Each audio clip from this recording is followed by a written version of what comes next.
Chunduru MLC ఎన్నికల ప్రచారంలో భాగంగా వేమూరు శాసనసభ్యులు నక్కా ఆనంద్ బాబు ఈ రోజు చుండూరు మండలంలోని చుండూరు జిల్లా పరిషత్ హైస్కూల్, చుండూరులోని సోషల్ వెల్ఫేర్ స్కూల్, వేటపాలెం గ్రామంలోని జిల్లా పరిషత్ హైస్కూల్, ఎడ్లపల్లి గ్రామంలోని జిల్లా పరిషత్ హైస్కూల్లోని ఉపాధ్యాయులను కలిసి ఆలపాటి రాజాకి పట్టభద్రుల ఎన్నికల్లో తమ మద్దతు తెలిపి మొదటి ప్రాధాన్యత ఓటు వేసి గెలిపించాలని కోరారు.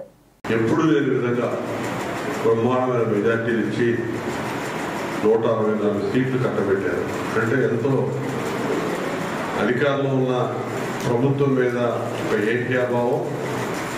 చంద్రబాబు నాయుడు గారు అయితేనే మళ్ళా గాడిలో పెడతారనే ఒక నమ్మకం, విశ్వాసం. ఎందుకంటే చంద్రబాబు నాయుడు గారు కొత్త కాదు, 4వసారి ముఖ్యమంత్రి. 4వసారి ఆయన చూడబోతున్నారంటే ఆయన మాట మీద ఒక నమ్మకం, పాడైపోయిన రాష్ట్రం బాగుపడుతుందని ఒక ఆశ. దానికి తగ్గట్టుగానే వ్యవస్థలన్నీ మళ్ళీ గాడిలో పెట్టుకుంటూ వస్తూ ఉన్నాం. ఈ పరిస్థితుల్లో 8 నెలలకి మన ముందుకి గ్రాడ్యుయేట్స్ ఎన్నికలు వచ్చినాయి. ఈ ఎన్నికల్లో కూడా మొన్న ఏ విధమైనటువంటి రిజల్ట్ వచ్చిందో దానికంటే పెంచి చూపించాల్సిన అవసరం ఉంది. ఎందుకంటే గ్రాడ్యుయేట్స్ అంటే కొంచెం అన్ని అంశాల మీద అవగాహన ఉన్నవాళ్ళు, చదువుకున్న వాళ్ళు, ఆలోచన జ్ఞానం ఉన్నవాళ్ళు. కాబట్టి మీరందరూ కూడా ఈ ఎన్నికల్లో అత్యధిక ఓట్లు 190 మంది తగ్గకుండా ఓట్లేసి గెలిపిస్తారని ఆశిస్తా ఉన్నాం. ఇవాళ విద్యా వ్యవస్థ కూడా తీసిపోతా ఉంది, ఇబ్బందులు ఎదుర్కొంటా ఉంది. ఈ వ్యవస్థనంతా కూడా గాడిలో పెట్టడం కోసమే ఈ శాఖ మంత్రి బాధ్యతలు తీసుకున్నాడు నారా లోకేష్ గారు. లేకపోతే ఆయన రాబోయే రోజుల్లో ముఖ్యమంత్రి, ఈ రాష్ట్రానికి భావి నాయకుడు, తెలుగుదేశం పార్టీ దిక్సూచారు. అటువంటి వ్యక్తి అన్ని సమస్యల చుట్టిగా ఉన్నటువంటి శాఖ తీసుకోవాల్సిన అవసరం ఆయనకి లేదు. అదొక ఛాలెంజ్గా తీసుకొని హ్యూమన్ రిసోర్సెస్ డెవలప్మెంట్ అంటే దీన్ని ప్రక్షాళన చేయాలనే ఉద్దేశంతో ఆ శాఖ మంత్రిగా బాధ్యతలు తీసుకున్నాడు. బాధ్యతలు తీసుకున్నప్పటి నుంచి కూడా అహోరాత్రులు దాని మీద శ్రమిస్తూ ఉన్నాడు. కొత్త విధానాలు విద్యా వ్యవస్థలో తీసుకురావడానికి అనేక మౌలిక మార్పులు తీసుకురావడానికి ప్రయత్నం జరుగుతూ ఉంది. ఉపాధ్యాయులకు సంబంధించినటువంటి సమస్యల పరిష్కారానికి, విద్యా వ్యవస్థని మెరుగుపరచడానికి కావాల్సినటువంటి సూచనలు, సలహాలు ఎప్పటికప్పుడు తీసుకుంటా ఉన్నారు.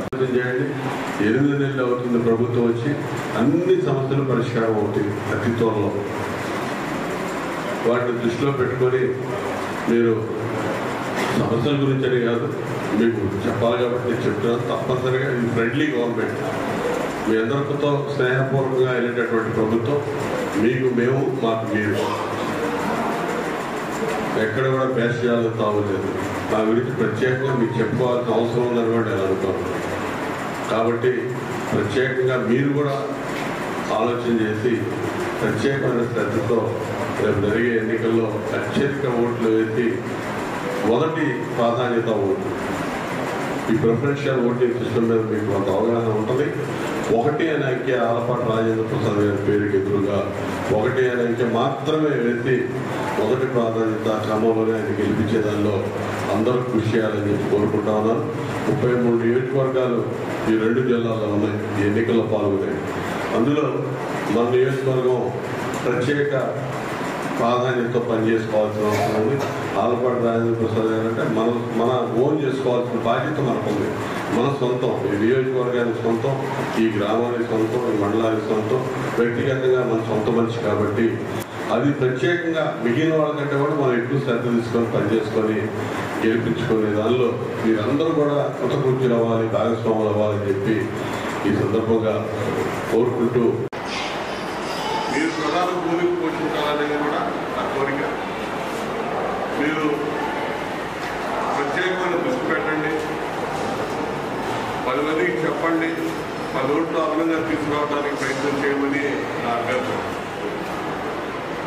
ఎందుకంటే ప్రభుత్వం వచ్చి 8 నెలలు అవుతా ఉంది. చంద్రబాబు నాయుడు గారి నాయకత్వంలో కూటమి ప్రభుత్వం వచ్చి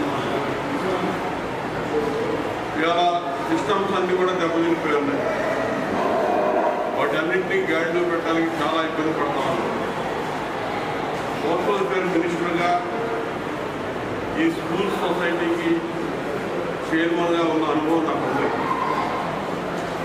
మరి మా టైంలో ఏ విధంగా చేస్తాం, వెల్ఫేర్ రెసిడెన్షియల్ సొసైటీకి సంబంధించి ఆ పిల్లల విషయంలో కానీ ఏ విధంగా చేసినామని గుర్తొస్తే గత 5 ఏళ్ళు జగన్మోహన్ రెడ్డి పరిపాలనలో ఈ వ్యవస్థ ఏ విధంగా పెట్టిపోయిందో కూడా చాలా బాధాకరమైనది. మరి ఏదేమైనా ప్రజలు మరి అత్యధికంగా ఎప్పుడూ ఎరగినటువంటి రీతిలో మెజార్టీలు కూడా ఇచ్చి మా మీద వాళ్ళు ఎన్నో ఆకాంక్షలు ఆశలతో కన్నా అధికారం ఇచ్చారు. ఈ పాడైపోయిన వ్యవస్థలను కూడా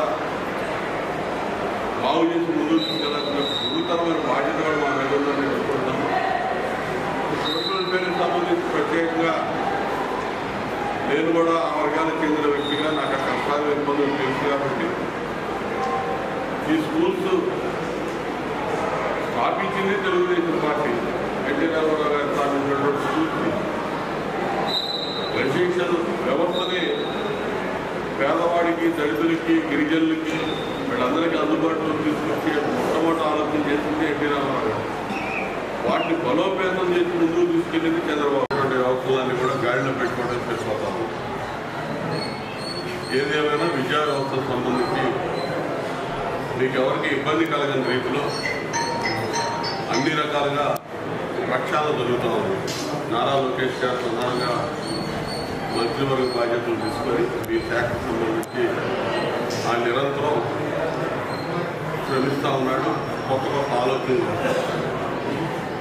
ఆలోచన చేసే విధానంలో, ఆలోచన ముందుకు తీసుకెళ్లే విధానంలో మీ ఉపాధ్యాయ సంఘాల ప్రతినిధులతో ఎప్పటికప్పుడు చర్చలు కూడా జరుగుతాయి. గతంలో 5 ఏళ్ళు ఇవన్నీ జరగాల, ఇప్పుడు అవన్నీ జరుగుతున్నాయి. గతంలో విద్యా వ్యవస్థను ఏ విధంగా పట్టించారో చూసాం, ఉపాధ్యాయుల్ని ఏ విధంగా ఇబ్బందులు పాలు చేశారో చూసాం.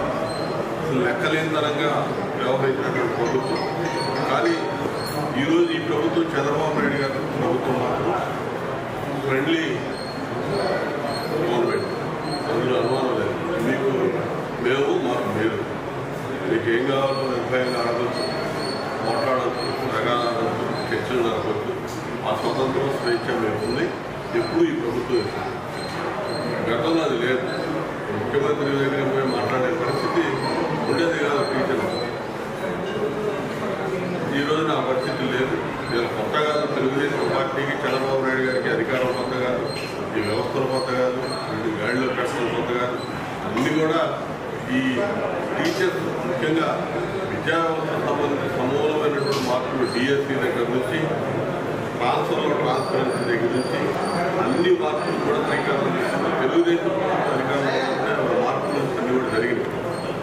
ఇక రాను ప్రభుత్వ పాఠశాలలో ప్రభుత్వ విద్యా వ్యవస్థ చాలా ఇబ్బందులు పాలవుతూ వచ్చింది. మళ్ళా ఈరోజు లోకేష్ నాయకత్వంలో ఆ వ్యవస్థ అంతా కూడా మళ్ళీ బాగు చేయడానికి చర్యలు జరుగుతూ ఉన్నాయి. మీరందరూ కూడా అందులో పాల్పంచుకోండి. ఖచ్చితంగా మేము ఇక మీకు తెలియదు లేదు, ప్రత్యేకంగా నా గురించి మీకు చెప్పుకోవాల్సిన వస్తుందని నేను అనుకుంటాను. కాబట్టి మీ మనిషిగా మీకు ఏ సమస్యలు ఉన్నా కూడా ఆ సమస్యల పరిష్కారానికి సొంత మనిషిలాగా మీతో కలిసి ఉండే వ్యక్తి. కాబట్టి ఈ రోజున నేను మీ దగ్గరికి ఆ ఓట్ల గురించి రావడం జరిగింది. మీరు దృష్టిలో పెట్టుకొని మీ ఓట్లు కాదు, మీ ఓట్లతో పాటు 10 ఓట్లు మీరు ఇన్ఫ్లుయెన్స్ చేయలేనటువంటి కమ్యూనిటీ, ఒక గొప్ప సమాజంలో ఒక ఉన్నతమైనటువంటి ఫ్రెటర్నిటీ మీది, టీచింగ్ ఫ్రెటర్నిటీ అనేది.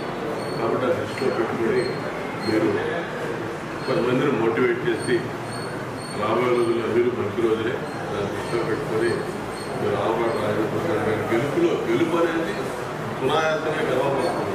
అందులో అనుమానం లేదు, నల్లేరు మీద మనకి. కానీ ఆ గెలుపులో మీరు ప్రధాన భూమిని పోషించాలి, మీరందరూ భాగస్వాములు అవ్వాలనేది నా ఆశ. దానికి తగ్గట్టుగా మీరు కూడా వ్యవహరించి మీరందరూ సపోర్ట్ చేస్తారని